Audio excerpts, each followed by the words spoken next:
با وطن صادقانه خدمت میکنم.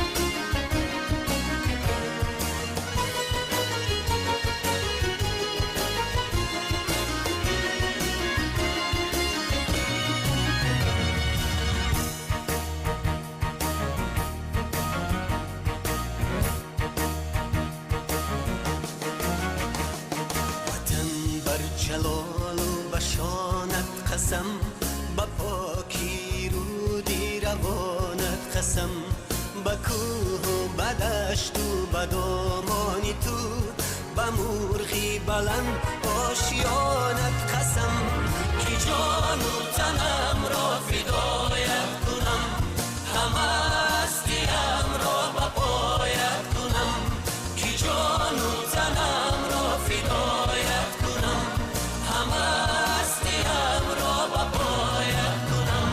قسم قسم به نامت قسم ای وطن، وطن وطن به نامت قسم ای وطن.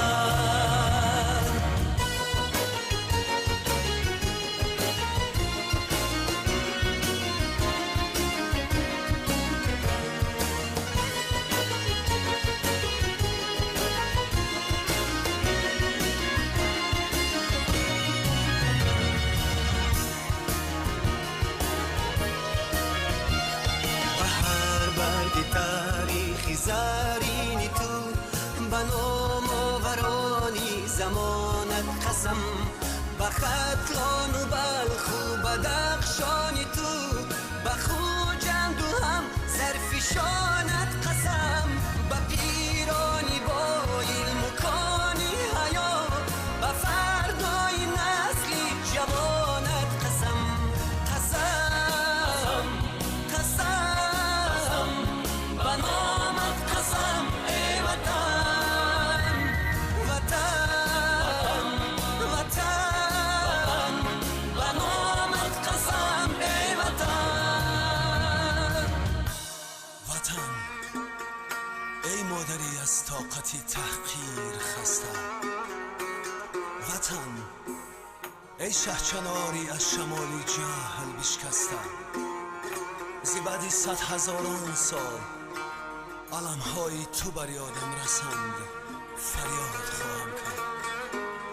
وطن با نامی تو، با ننگی تو، با عشقی مجروحی نبردی تو، به جای عاشقانی غوره مرگ و شیر مردی تو، بینای شهرت و شانی تو را بنیاد خواهم کرد، تو را آباد خواهم کرد. به گنجی گوهر باری پاکیزت، به جانت به جانت به جانت قسم، به هر برگی سرخی گلی لالت، به آرمانی خوش خفتگانت قسم، که جان و تنم را فدا